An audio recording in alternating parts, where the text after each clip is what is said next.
Mais tout de suite, c'est l'instant répondeur. Il est urgentiste et crooner. Vos questions et les réponses de Gérald Kierzek. Bonjour docteur. Au sujet de la sclérose en plaques, je suis la 3e personne dans la même famille. Ma mère, mon frère aîné, maintenant moi. Je me pose des questions parce que j'ai 3 enfants et des petits-enfants. Je voudrais savoir si cette maladie était génétique. Merci. Alors, génétique, oui. Héréditaire, non. Vous allez dire, mais c'est quoi la différence? Alors, la sclérose en plaques, c'est cette maladie neurologique. Ce sont les nerfs qui ont de la myéline. Et cette myéline, qui est cette couche un peu comme une gaine de câble électrique, qui va s'enlever par plaque. Et ça donne des troubles neurologiques, des troubles sensitifs, même des paralysies.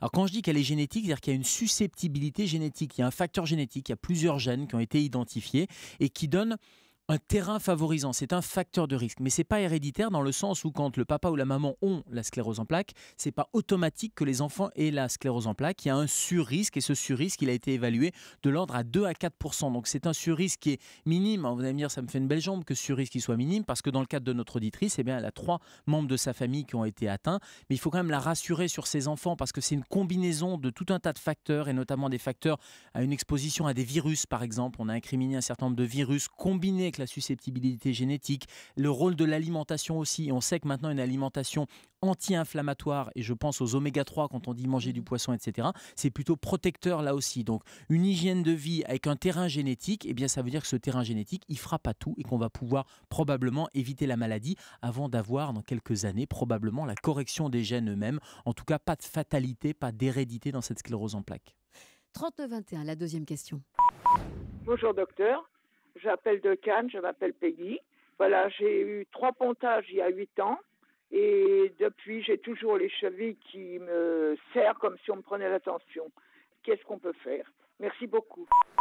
Gérald. Alors Peggy, moi j'aimerais bien savoir où ils sont ces pontages, parce qu'on peut avoir soit des pontages des membres inférieurs, quand on a de l'artériopathie oblitérante des membres inférieurs. C'est quoi ce mot compliqué? Il y a le mot surtout oblitérante, c'est-à-dire c'est les artères qui se bouchent. Et quand on a les artères qui se bougent dans les membres inférieurs, parce qu'on a fumé, parce qu'il y a du cholestérol, parce qu'il y a un facteur génétique aussi, eh bien il faut le déboucher. Alors, c'est des stents, on met des petits ressorts, ou alors il faut faire un pontage pour aller justement faire un pont pour que le sang puisse passer. Donc ça, je pense que Peggy, c'est ça, ce sont des pontages au niveau des membres inférieurs. Donc il faut qu'elle consulte un dopplériste, un médecin vasculaire pour aller vérifier que ces pontages ne se soient pas bouchés, parce que ça peut arriver. Et un des symptômes quand ils se bougent, c'est qu'on a ces douleurs ou cette impression un peu que ça serre dans les jambes. Il faut bien prendre son médicament aussi, notamment les médicaments qui fluidifient le sang, parce que c'est pas parce qu'on a le pontage qu'il faut se dire les médicaments, ça y est, j'en ai plus besoin. Non, au contraire, il faut le pontage plus la fluidification du sang pour que tout ça passe. Et puis si ça se rebouche, il y a des techniques de revascularisation. On peut mettre des stents justement, même sur un pontage. En tout cas, il faut qu'elle consulte pour vérifier que ces douleurs ne soient pas synonymes d'un pontage qui, au bout de quelques années, faiblirait un petit peu. Et quand je disais où est ce pontage, il peut être aussi au niveau des artères coronaires, mais ça c'est au niveau du cœur. Je ne pense pas que ce soit le cas de notre auditrice, mais parfois on peut avoir d'un pontage aux artères coronaires et de l'insuffisance cardiaque qui explique aussi des douleurs ou des édèmes au niveau des membres inférieurs. Mais ça, on en parlera dans une autre émission, dans un autre répondeur. Troisième question. Bonjour docteur, je suis Nadine, j'habite Antibes. J'aimerais savoir si le fait de